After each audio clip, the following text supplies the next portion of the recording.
صل على سيدنا ومولانا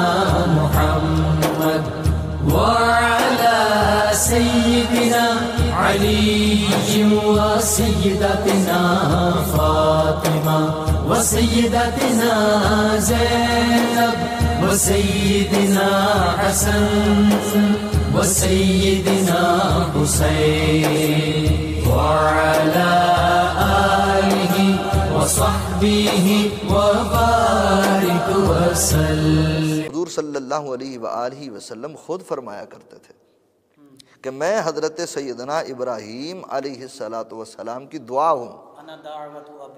ابی ابراہیم، کہ میں حضرت سیدنا ابراہیم خلیل اللہ علیہ السلام کی وہ دعا ہوں جو انہوں نے بیت اللہ شریف تعمیر کر کے کی تھی، اور رب کائنات جل وعلا نے اس دعا کو شرف قبولیت کے منصب پر فائز فرمایا، اور میری صورت میں رب کائنات جل وعلا نے تمہیں وہ شانوں والا نبی عطا فرما دیا ہے کہ جو تمہارے سامنے اللہ سبحانہ وتعالیٰ کی آیات کو تلاوت کرتے ہیں، وَيُعَلِّمُهُمُ الْكِتَابَ وَالْحِكْمَةَ، اور تمہیں قرآن کریم میں سے حکمت کی تعلیم دیتے ہیں، اور وَيُزَكِّيهِمْ، اور تمہاری پاکیزگی کا انتظام کرتے ہیں، تمہاری ظاہری اور باطنی، روحانی اور جسمانی طہارت کا وہ انتظام کرتے ہیں۔ فرمایا وہ ہستی میں ہی ہوں۔ سرکار دو عالم صلی اللہ علیہ وآلہ وسلم کی بشارت کے حوالے سے آقا کریم علیہ السلام کا اپنا فرمان ہے کہ میں حضرت ابراہیم خلیل اللہ علیہ السلام کی دعا ہوں، اور حضرت جناب عیسیٰ روح اللہ علیہ السلام کی بشارت ہوں۔ یعنی کہ اگر ہم انبیاء کرام علیہم السلام کی ہسٹری کا مطالعہ کرتے ہیں، ان کی تاریخ کا مطالعہ کرتے ہیں، ان کی سیرت کا مطالعہ کرتے ہیں، جا بجا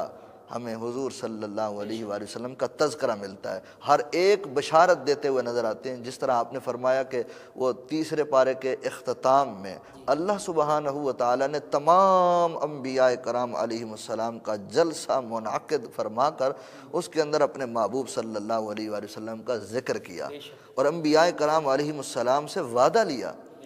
پتہ چلا جلسہ منعقد کر کے اس جلسے کے اندر خاص لوگوں کو بلا کے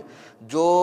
صاحب جلسہ، یعنی جن کا ذکر کیا جا رہا ہے، جن کا تذکرہ کیا جا رہا ہے، ان کا ذکر کرنا، اور خاص مہمانوں کو بلا کے ان کے سامنے رب کائنات جل وعلا نے یہ جو انداز اختیار فرمایا ہے، یہ میلاد مصطفیٰ صلی اللہ علیہ وآلہ وسلم کے جلسوں کے انعقاد کی سب سے بڑی دلیل ہے، اور جسے کوئی رد بھی نہیں کر سکتا۔ اور اسی وعدے کو انبیاء کرام علیہ السلام پورا کرتے رہے، اور اپنی قوموں میں، اپنی امتوں میں، اپنی بستیوں میں، علاقوں میں جس علاقہ کی طرف ان کو مبعوث کیا گیا، انہوں نے انبیاء کرام علیہ السلام نے مصطفیٰ جانا صلی اللہ علیہ وآلہ وسلم کے متعلق جو کیا گیا رب سے وعدہ تھا، اس کے متعلق بشارات دیتے گئے کہ لوگوں یاد رکھو ہمارے بعد وہ شانوں والے نبی تشریف لا رہے ہیں۔ گویا میں ایک بات کہوں، جیسے آپ نے گفتگو شروع ہوئی، گفتگو سے پہلے آپ نے اپنے مہمان کا تعارف کرایا،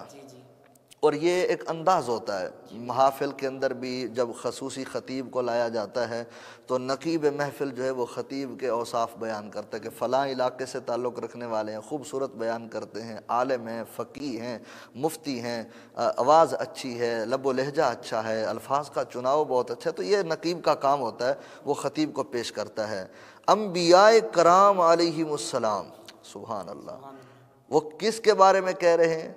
حضور صلی اللہ علیہ وآلہ وسلم کی مبارک آمد کے متعلق وہ تذکرے کر رہے ہیں۔ کسی نے بتایا کہ اے لوگو ان کا چہرہ بہت سونا ہوگا، حضور کا ذکر کیا، بشارت دی۔ کسی نے بتایا کہ ان کی چال بہت خوبصورت ہوگی، کسی نے بتایا کہ ان کے اخلاق بہت میٹھے ہوں گے،